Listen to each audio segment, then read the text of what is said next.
Di sebuah daerah pegunungan yang jarang dikunjungi orang, ada sebuah hutan yang dikenal dengan nama Hutan Rantara. Hutan itu sangat luas dan sangat tua. Pohon-pohonnya tinggi menjulang, dan sinar matahari pun sulit menembus bagian dalam hutan.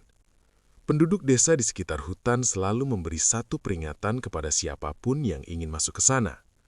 Peringatannya sederhana. Kalau berada di hutan Rantara setelah jam 12 malam, jangan pernah menyebut nama siapapun. Tidak ada yang tahu pasti kenapa aturan itu ada. Namun orang-orang desa percaya aturan itu menyelamatkan banyak orang. Suatu hari, 3 pemuda dari kota datang ke desa itu. Mereka adalah Reno, Bima, dan Arga.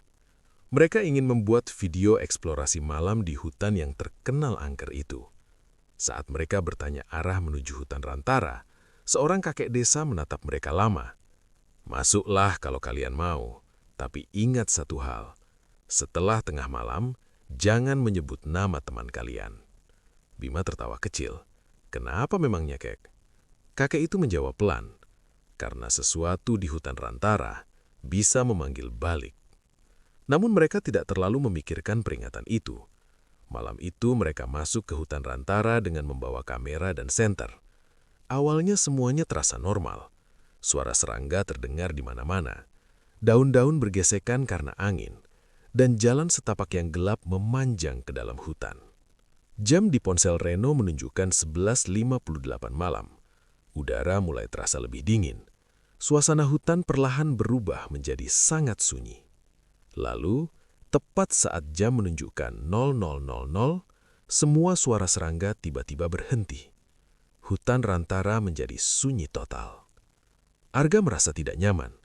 "Ren, kita balik saja." Namun, Reno tiba-tiba berhenti berjalan. Ia merasa mendengar sesuatu, seperti ada langkah kaki mengikuti mereka. Reno menoleh ke belakang. Tidak ada siapapun.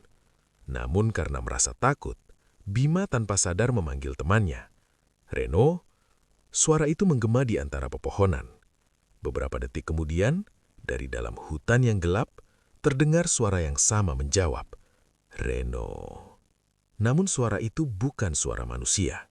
Suaranya dalam, serak, dan terdengar seperti banyak suara bercampur menjadi satu. Ketiga pemuda itu langsung terdiam. Arga berbisik dengan suara gemetar, "Siapa yang jawab tadi?" Belum ada yang sempat menjawab. Tiba-tiba, dari arah pepohonan terdengar lagi suara itu. Kali ini lebih dekat. "Bima."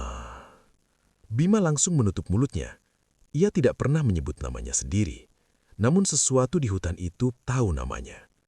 Lampu senter Reno mulai berkedip.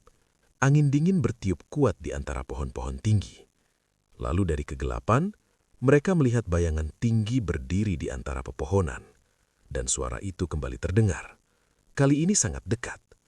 "Arga." Ketiganya langsung berlari keluar dari hutan Rantara tanpa berani menoleh ke belakang.